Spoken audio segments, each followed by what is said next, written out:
सर्व लहान भक्तांना सप्रेम जय गुरु।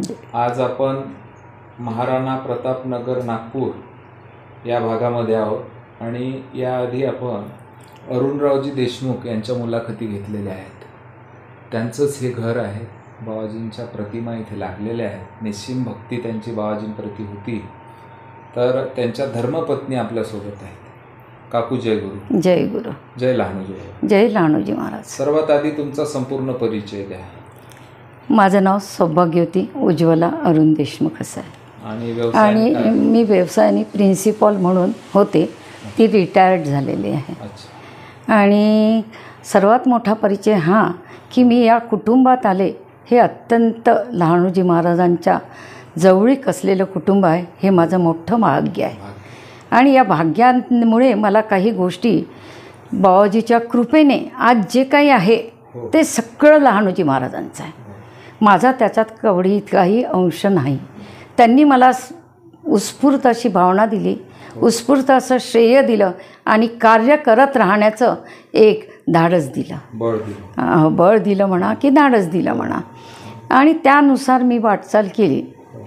पहिला गुरु माझा नवरा अरुण रामदासराव देशमुख हे माझे आहेत।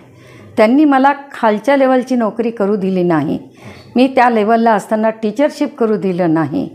तू सिनियर कॉलेजलाच लेक्चरर होशील असा एक त्यांचा अट्टहास होता आणि बाबाजींनी त्याला यश दिलं, बळकटी दिली। आणि मी एका सिनियर कॉलेजमध्ये स्टार्टिंगला भंडारा येथे GM पटेल कॉलेज भंडारा इथे प्राध्यापक म्हणून लागले। ही माझ्या जीवनाची सुरुवात यांच्या आयुष्यात आल्यानंतर झाली। त्यावेळेला मला 2 मुली आणि 1 मुलगा पण होता। माझा दीर पण माझ्याजवळ सतत राहत होता, राजेंद्र देशमुख। आणि असं आमचं हे कुटुंब सतत परिश्रम करत पुढे चाललेलं होतं। आम्ही येताना आमच्या सासरवरून किंवा माहेरवरून 1 पैसाही आणला नाही, हे सांगण्याला मला अत्यंत आनंद होत आहे। हे जे काही आहे दिसतं आहे आज, हे आमच्या परिश्रमाचं फळ आहे। सगळ्यात मोठं म्हणजे आमच्या वडीलधाऱ्यांच्या आशीर्वादामुळे आम्हाला हे जे लाभलं आहे ते खरंच फुलो असं मला आजही वाटतं आणि ते फुलणार हे नक्की। एक दिवस माझा मुलगा बाबाजीची सेवा करणार हे मला नक्की वाटतं आहे। आता पुढे काय होत आहे हे कोणालाच माहिती नाही। अवश्य करेल, कारण की आम्ही नितांत बघत राहतो, तुमचं म्हणजे अवलोकन करत राहतो की तुमचं कुटुंब आम्हाला वारंवार तिथे त्या संस्थांमध्ये जोडलेलंच दिसतं, भेटतातच। प्रत्येक कार्यक्रमाला तुम्ही हजर असता। अदामदात सुद्धा अन्नदान वगैरे जेव्हा चालू असते कुठल्या कुटुंबातलं वगैरे, तेव्हा सुद्धा तुम्ही तिथे असतात, येतच असता। तुम्हाला आलेले काही घडलेले साक्षात्कार सांगा, अनुभव सांगा। आज एकच साक्षात्कार म्हणा, अनुभव म्हणा, अनुभूती म्हणा किंवा बाबाजीचं वरदहस्त म्हणा। इतके वर्ष मी जेव्हा बाबाजीची सेवा केली ती द्विदल मनस्थितीत केली। खरंच लहानूजी महाराज आहे का, मग असं हो तर असेल तर मला म्हणजे काही दिसेल काय, पण नवरा करतो आहे म्हणून आपण करा, त्यांना नाही म्हणू नका, त्यांना नाराज करू नका म्हणून करा। पण जी खरी सेवा असते मनापासून आपण सतत बाबाजीच्या ध्यानात असावं असं जे वाटते ते माझ्या मुलीच्या सीझर नंतर म्हणा 1908 नंतर 8-9 नंतर 8-9 मधली एक 2008-9ची घटना आहे।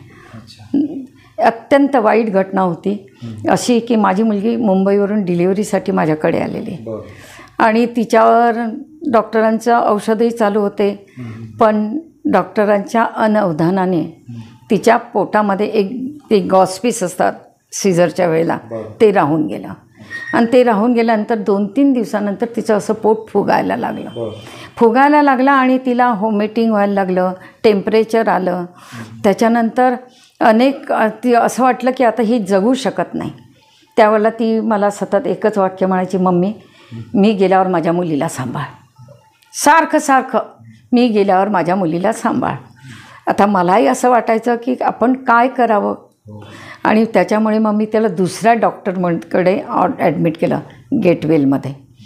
आणि तिथे ॲडमिट केल्यानंतर तिची तब्येत एकदम खराब कंडिशनमध्ये आणि त्यातून मी माझा तो लहान धीर जो आहे संजय देशमुख त्याला आणि त्याच्या मिसेसला म्हटलं, असं कर बेटा, तू न बाबाजीच्या तिथे नारळ उपरणं नेऊन ठेव. आणि बाबाजी त्यांनी तिथे नारळ उपरणं नेऊन ठेवलं. तिथली बाबाजीची घंटा वाजवली आणि वहिनी ऐका म्हणे, आम्ही बाबाजीच्या तिथं आलो आहे, ही घंटा ऐका. ते ऐकल्यावर मला अर्धबळ तर आलं की बाबाजीनं आपल्याला ॲक्सेप्ट केलं की यातून बरं करेल मुलीला. हळूहळू जेव्हा तिची तब्येत चांगली व्हायला लागली त्यावेळेला मला असा विचार आला होता, जेव्हा ती खराब होती, की लहानूजी महाराज, माझ्या मुलीला जर तुम्ही मला वापस आणून दिलं तर तुमच्या मंदिरात तुमची सेवा अखंड करेल, नाही तर मी तुमच्या मंदिराची पायरी चढणार नाही. पण तू बाबाजींना माझी सेवा मंजूर होती असं म्हणायला काही हरकत नाही. आणि त्यानुसार मी ती अखंड सेवा माझ्या परीने होईल तेवढी करण्याचा प्रयत्न करते. प्रत्येक कार्यक्रम अटेंड करते, तिथे जाते, लोकांशी बोलते, जे काही आपले संबंध आहेत ते डेव्हलप करण्याचा प्रयत्न करते. आणि त्या परिसरात मला एक वेगळा आनंद मिळतो, वेगळी अनुभूती मिळते. आणि हे माझं पूर्ण माहेर आहे याची मला जाणीव होते. मला माहेरची कधीही आठवण नाही. माझी मुलगी वाचली, आज तिचीही मुलगी 12 वर्षाची आहे, 9व्या वर्गात आहे आणि ती एका कॉलेजला लेक्चरर आहे, इंजिनिअरिंग कॉलेजला. ही अत्यंत हृदयस्पर्शी घटना माझ्या आयुष्यात घडली आणि ती बाबाजीने अलगद मला समोर घेऊन गेली. हे माझं सगळ्यात मोठं आयुष्याची कलाटणी म्हणानं आहे. बाबाजीची कृपा आहे ती. हो हो. सर्व लहान भक्तांना आणखी एक सांगू इच्छितो मी की जे अरुणराव देशमुख आहेत आणि काकू आपल्यासोबत आहेत, यांनी सुरुवातीला जे मंदिराचं सभामंडपाचं जे बांधकाम झालं त्याचं पूर्ण म्हणजे इंजिनिअरिंगचं काम, नकाशा काढण्यापासूनचं संपूर्ण काम त्यांनीच केलेलं आहे. आणखी दुसरी गोष्ट म्हटलं म्हणजे ज्या काही आता समाधीच्या पुढे त्यांच्या चरण पादुका आहेत बाबाजीच्या, तिकडे अहमदनगर साईडला सर्व्हिसला असताना तिथून त्या तयार करून आणलेल्या आहेत त्या पादुका. तर असं अत्यंत महान कार्य या व्यक्तीचं होतं आणि सतत या कुटुंबाचा तिथे वावर असतो संस्थांमध्ये.